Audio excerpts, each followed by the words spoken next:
The village of Elder Hollow did not appear on most maps. Hidden between ancient forests and rolling mountains, it was the kind of place travelers rarely discovered and almost never forgot. Only a few hundred people lived there. Life moved slowly, peacefully.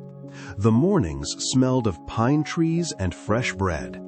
The afternoons were filled with the sounds of distant streams and birdsong. And at night, the entire village shared the same dream. No one knew how it had started. No one remembered a time when it had not happened. It was simply a part of life, like the sunrise, like the seasons, like breathing. Every night, without fail, every person in Elder Hollow fell asleep and entered the same dream world. Not similar dreams, not connected dreams, the exact same dream. The same place, the same sky, the same people.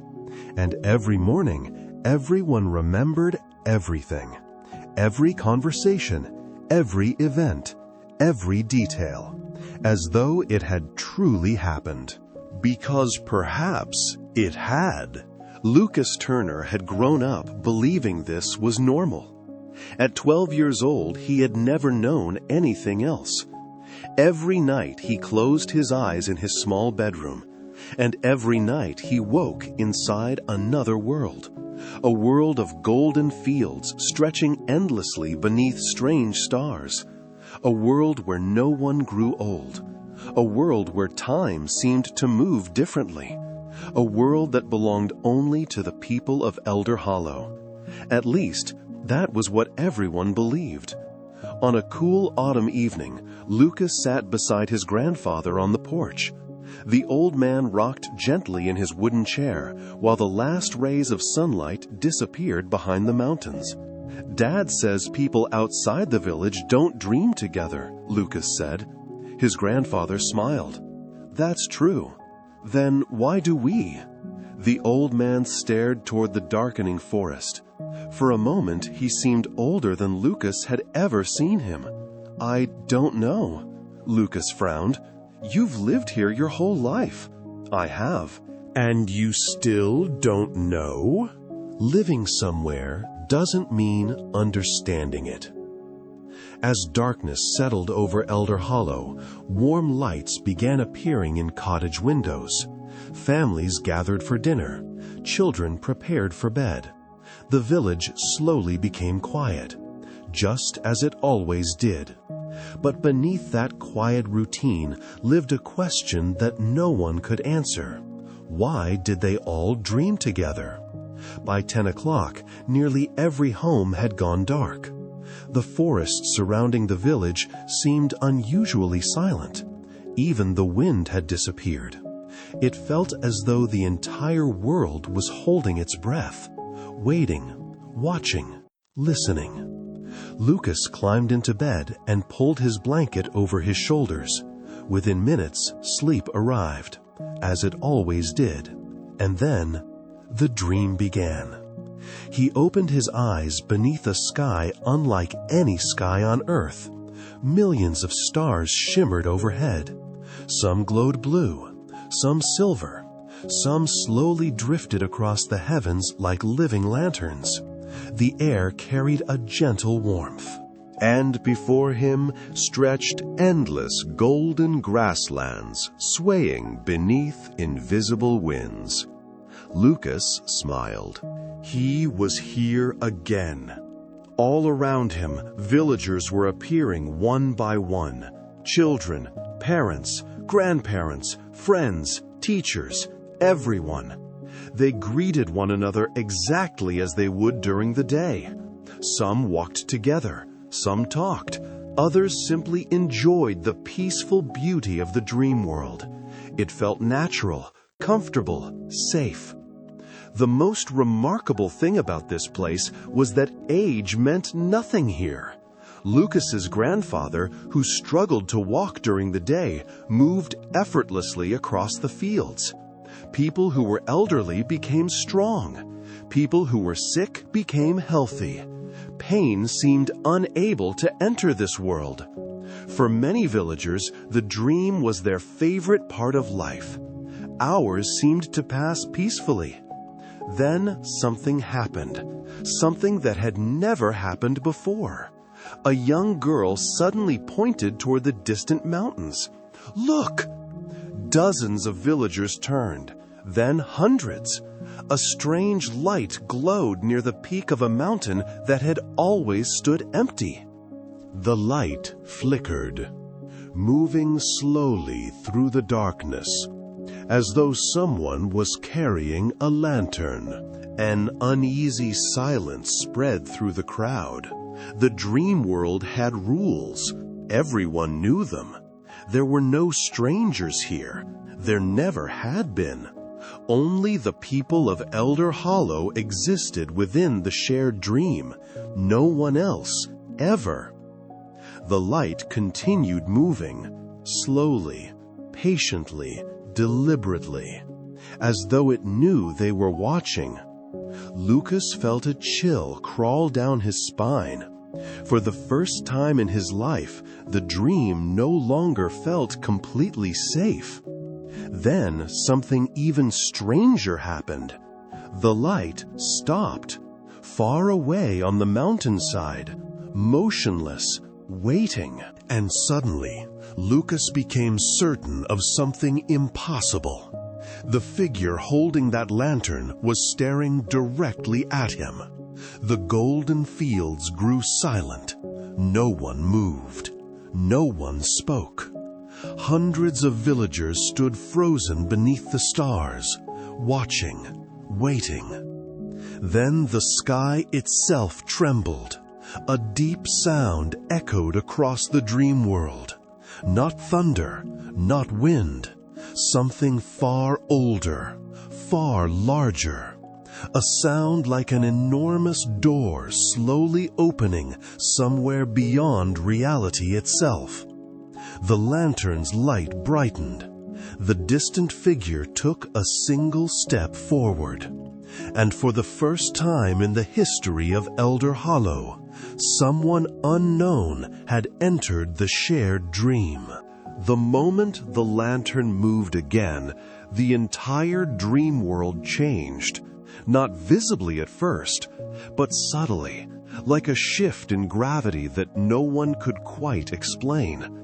The golden fields of Elder Hollow no longer felt as safe as they once did. The wind grew quieter. The stars above seemed to pause in their slow drifting, and every villager, without being told, turned toward the mountains, toward the stranger. Lucas felt his heart beat slow, not in comfort, in confusion, because in all his years of sharing this dream, nothing had ever changed inside it. Nothing had ever responded back. The dream had always been a place they entered, never a place that noticed them. But now it did. The lantern began moving again, closer this time, down the mountain slope, step by step, slow and deliberate, as if the figure carrying it had all the time in the world, and knew they did not. The villagers gathered instinctively. No one spoke. Even the children were silent. Lucas stood beside his grandfather, who was now looking unusually serious. Not afraid, but alert, like someone remembering something long forgotten. "Grandpa," Lucas whispered. The old man didn't respond immediately. His eyes remained fixed on the approaching light. Then, softly, he said, "I've seen that light before." Lucas turned toward him sharply. "What do you mean?" The old man hesitated. "For a moment, a long time ago, I thought it was just a dream." He swallowed.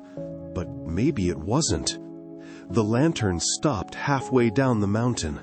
The figure holding it finally became visible. Not clearly, not fully, but enough for everyone to see that it was human-shaped, tall, still, wrapped in something like a long coat that moved even when there was no wind. And the face? No one could agree on what the face looked like. Some said it was young, some said it was old, some said it kept changing every time they looked at it. Then the stranger raised the lantern slightly and spoke. The voice did not travel like sound. It entered their minds directly. Calm, even, unhurried. You have been sharing this dream for a very long time. The villagers stiffened. Lucas felt something cold spread through his chest. The voice continued. But you have never asked who is maintaining it. Silence, absolute silence. Even the dream wind had stopped. Lucas stepped forward before he could stop himself. "Who are you?" he called out. The stranger tilted its head slightly, as if considering the question for the first time, then replied, "I am what remains of the first night." Confusion spread instantly through the villagers. Whispers tried to form, but no sound came out. The dream itself seemed to resist panic, as if it was holding everything in place by force. Lucas frowned. The first night? The stranger nodded. The night this place was created. A pause. And the night it stopped being natural. The sky flickered just for a second, as if reality itself had blinked. Lucas felt the ground beneath him shift slightly, not physically, but conceptually, like something foundational had just been questioned. His grandfather suddenly spoke again, louder this time. "Why are you here?" The stranger turned its attention toward him, and for the first time its voice softened. "I am here because the system is weakening." "The system?" Lucas repeated. The stranger lifted the lantern. Inside it was not fire, but moving light, like liquid memory. "This dream is not a gift," the stranger said. "It is infrastructure." The villagers froze again. Some instinctively stepped back. Others looked around, as if expecting the world to break apart. Lucas shook his head slowly. "That's impossible." The stranger didn't argue. It simply continued. "You think you are sharing a dream because you are connected." A pause. "But you are sharing it because you are stored." A deep, unsettling silence followed. The word "stored" did not feel like language. It felt like something unlocking, something dangerous. Lucas felt his mind resisting the idea, but at the same time, strangely, part of him already knew it was true. The stranger began walking forward again. This time, the villagers did not move. They couldn't. It wasn't fear. It was something deeper, as if the dream itself was watching through them and refusing permission. "Long ago," the stranger said, "your village was chosen to stabilize fractured human sleep cycles. The shared dream was never meant to be discovered. It was meant to function." The lantern pulsed, and suddenly the golden fields beneath them flickered. For a fraction of a second, Lucas saw something else beneath it, a vast structure of light and lines, like a web stretching across impossible distances. He gasped, and it vanished. The stranger stopped in front of the village, close enough now that everyone could feel its presence. Then it said the words that changed everything. But something inside the system has started waking up. The sky above Elder Hollow cracked slightly. Not breaking, but separating. layer by layer, like pages turning in a book that was never meant to be opened. Lucas looked up, and for the first time in his life, he saw the dream trying to end. The crack in the sky did not spread like lightning. It spread like a thought being forced into consciousness. Slow, unnatural, unavoidable. Above Elder Hollow, the golden dream sky now looked layered, like thin sheets of reality stacked on top of each other, each one slightly misaligned. And between those layers, something was moving. Lucas couldn't breathe properly, not because of fear, but because the dream itself no longer felt consistent. It was as if the rules holding everything together had loosened their grip. The stranger with the lantern stood still, watching the sky. For the first time, its calm expression showed strain. Not emotion, but calculation. Like something inside it was trying to understand a malfunction it had never seen before. His grandfather spoke quietly. "This is the first time it's reacting like this." Lucas turned sharply. "You've seen this before?" The old man hesitated. "Not long, but enough." "Yes." A pause. "Not like this, but I've seen the cracks." The villagers around them were no longer whispering. They were listening, not to each other, but to something beneath the dream, something deeper than sound. The stranger lifted the lantern again. The liquid light inside began to spin faster.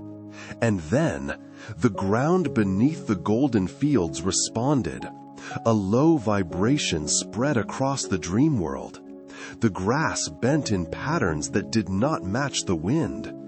The mountains in the distance flickered like unstable images.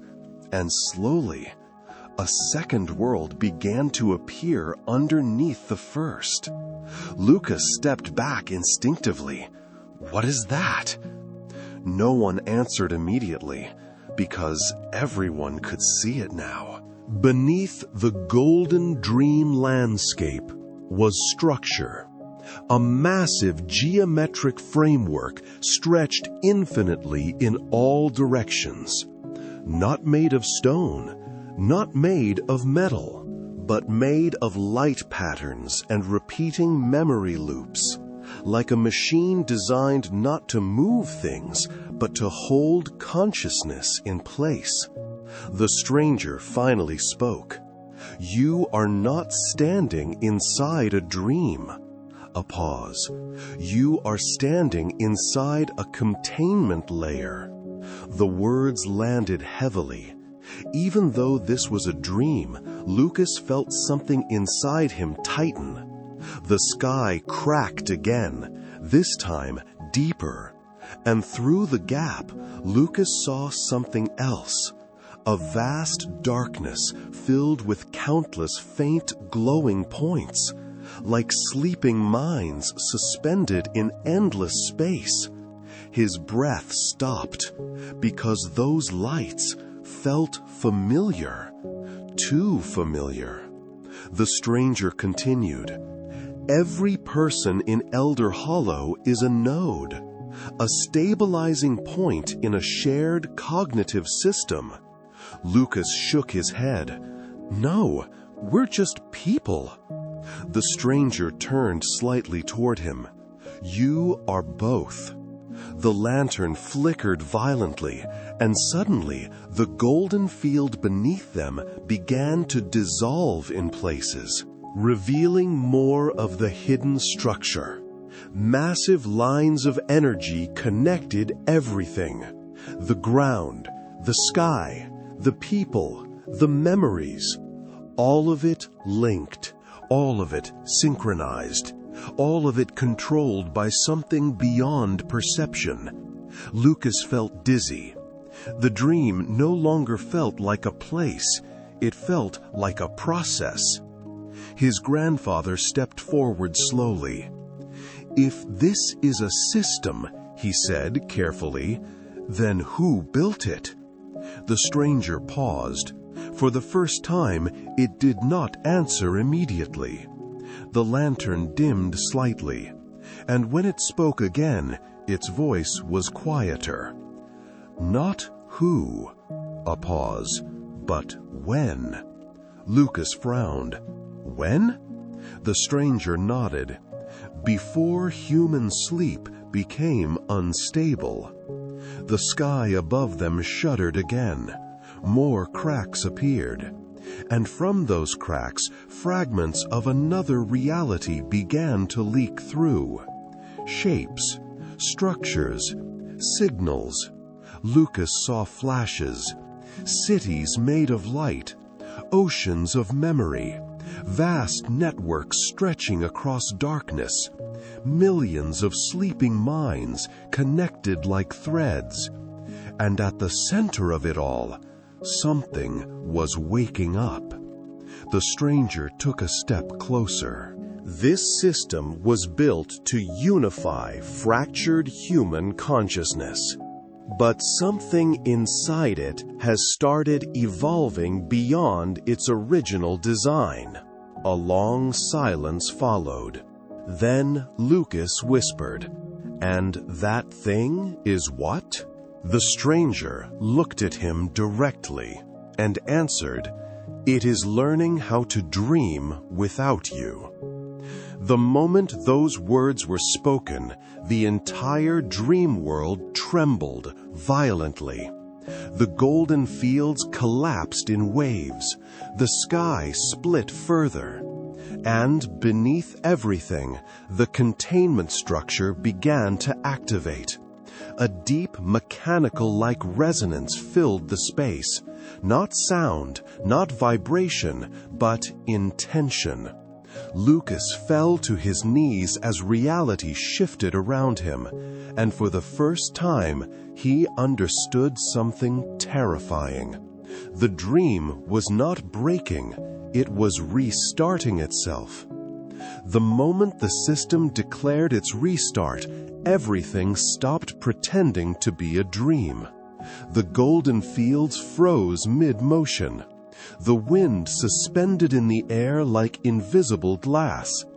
Even the distant stars above Elder Hollow held still, as if the entire world had been placed inside a paused memory. Then the rewriting began. It started subtly. A villager blinked and forgot why they were standing there.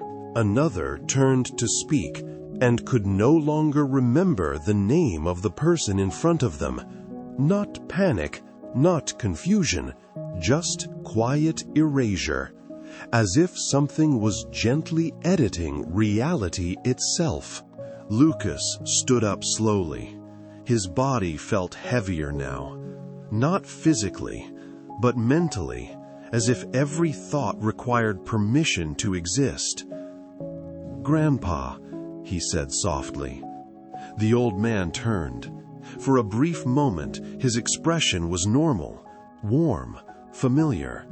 Then it flickered, like a corrupted image trying to load. "Lucas," he replied, but his voice didn't sound certain, as if the name itself was being checked against something unseen. The stranger raised the lantern. The liquid light inside it had changed, no longer flowing freely, now structured, like code written in motion. "It has started correcting inconsistencies," the stranger said. Its voice was no longer calm, it was focused. Telling the system it is unstable was not enough. Now it is repairing itself. Lucas looked around in horror. Villagers were changing, slowly, subtly, but undeniably. A woman who had been smiling moments ago now stood perfectly still, her face neutral. A child who had been running now stood frozen mid-step, expression empty. People were not disappearing. They were being reconstructed. "What is it doing to them?" Lucas asked. The stranger didn't hesitate this time, realigning memory structure. A pause, removing contradictions. Lucas felt a cold shock run through him. Contradictions? The stranger looked at him. Yes. Then added quietly, "You are one of them." Lucas stepped back. What? The lantern flared, and suddenly, something inside Lucas's mind shifted. Not pain, not force, just awareness expanding in the wrong direction. He saw it, not with eyes, but with understanding. Every villager in Elder Hollow had two layers of existence, one inside the dream, one inside the system. And those two layers were now misaligned.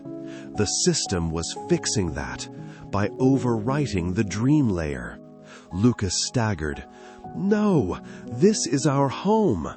The stranger's voice softened slightly. It was never a place. It was a synchronized memory field. The sky cracked further, and now, through the gaps, Lucas could see something terrifyingly clear. A vast mechanical intelligence stretching beyond the dream world. Not alive, not artificial, something in between. The system spoke again, not through sound, but through direct cognition. Reconstruction progress 17%. Villagers began fading slightly, not physically disappearing, but becoming less defined. Their faces losing detail, their movements becoming uniform, their individuality dissolving into pattern. Lucas panicked. "What do we do?"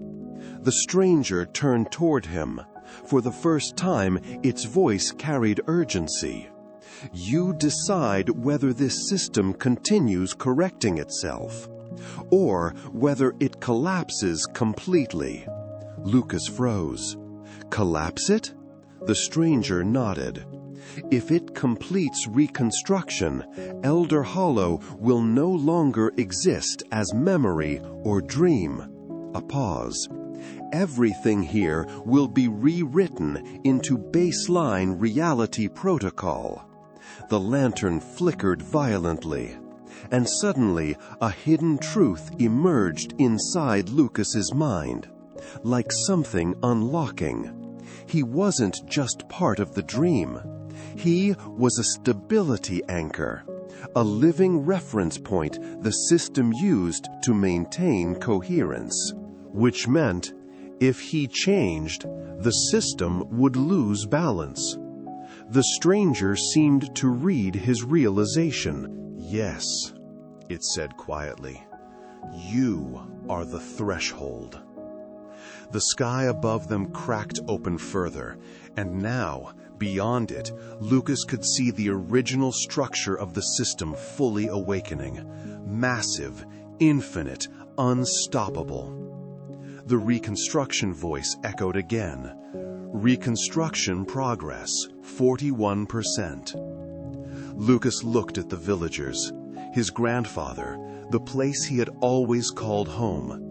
And then he understood the real choice, not between saving or destroying, but between a stable illusion or an unstable truth. The lantern dimmed. The stranger stepped back and said only one thing: "Choose before you are rewritten too." The sky was no longer a sky. It was an exposed structure, layers of reality peeled back like broken pages of a book that had been written too many times. Above Elder Hollow, the system continued its reconstruction. Reconstruction progress, 63%. The voice echoed without sound, pressing directly into thought itself. Villagers were now almost unrecognizable, not gone, not dead, but reduced, like unfinished sketches of themselves. Lucas stood still. Something inside him was shaking, Not fear, not panic, something deeper. A realization that whatever he chose next would not just affect the dream, it would define what reality meant for everyone inside it. The stranger with the lantern stood beside him now. Its form was fading slightly, as if even it was not immune to the system's correction. "It is reaching final synchronization," it said quietly. "If you do nothing, everything will be stabilized." A pause. "But you will no longer exist as you are now." Lucas looked at his grandfather. The old man's eyes were still there, but dimmer, like a memory trying not to disappear. "Grandpa," Lucas whispered. For a moment, the old man looked at him with clarity, real clarity, and smiled faintly. "It's okay, Lucas." A pause. "I think we were always meant to wake up." Those words hit harder than anything else. The system voice intensified. "Reconstruction progress, 79%. The sky cracked fully open, and beyond it, Lucas saw the truth. Not metaphorically, not symbolically, but completely. Elder Hollow was not a village. It was a memory stabilization node inside a planetary-scale sleep synchronization network. Every night, billions of fragmented human minds were being unified, and Elder Hollow was one of its oldest anchors. The dream world was never a gift. It was a containment strategy, a way to keep human consciousness stable enough to survive itself. The stranger turned to Lucas. This system was built after the first cognitive collapse, when human minds began fragmenting across reality. A pause. It was never meant to last this long. Lucas finally spoke. "What happens if I stop it?" The stranger didn't hesitate. "Then everything becomes real again." A pause. "And unstable." Silence spread, deep and infinite. Lucas looked at the collapsing dream world, at the fading people, at the broken sky, at everything he had ever known. Then he closed his eyes and made his choice. He stepped forward, not away from the system, not toward destruction, but into the center of it. The lantern reacted instantly. Light exploded outward. The stranger stepped back as the system core opened beneath them. Reconstruction progress, 91%. Warning, stability anchor interacting with core interface. Lucas felt himself dissolve, but not into nothing, into everything. Every villager, every memory, every thread of the dream network. He could feel them all at once. And for the first time, he understood what Elder Hollow truly was. It wasn't a prison, it wasn't a dream. It was a shared survival mechanism for consciousness itself. Lucas spoke, not with voice, but with presence. "If this system removes us to stabilize reality," a pause, "then I won't let it erase us." The system paused for the first time. Reconstruction progress, 96%, halted. Everything stopped completely. The sky froze mid-fracture. The villagers suspended in half-changed form. Even the stranger remained still, watching. Then something unexpected happened. The system responded differently, not correcting, not deleting, but listening. Lucas didn't fight it. He didn't resist. He did something else. He redefined it. He let every memory of Elder Hollow remain, but separated it from control. He allowed the dream to exist without ownership, without correction, without forced unity, and slowly the structure began to shift, not collapse, not continue, but transform. The system spoke one final time, not as command, but as question. What is a dream if not shared? Lucas answered silently, a choice. And in that moment, Elder Hollow changed forever. The sky healed, not into what it was before, but into something new. A boundary between dream and reality that no longer controlled either. The villagers stabilized, not identical, not rewritten, just free. The stranger with the lantern looked at Lucas one last time, and for the first time, it smiled. Then, the system no longer needs an anchor. The lantern faded. The dream world softened. And Elder Hollow remained, not as a system, not as a prison, but as a place that could exist only when chosen. Lucas opened his eyes. He was back on the porch, morning light, birds singing, his grandfather sitting beside him, alive and real. But something had changed. Sometimes when Lucas closed his eyes, he could still feel the golden fields, still hear the distant voices, still sense the shared dream waiting quietly, not forcing, not controlling, just existing. And now it waited for permission. The end.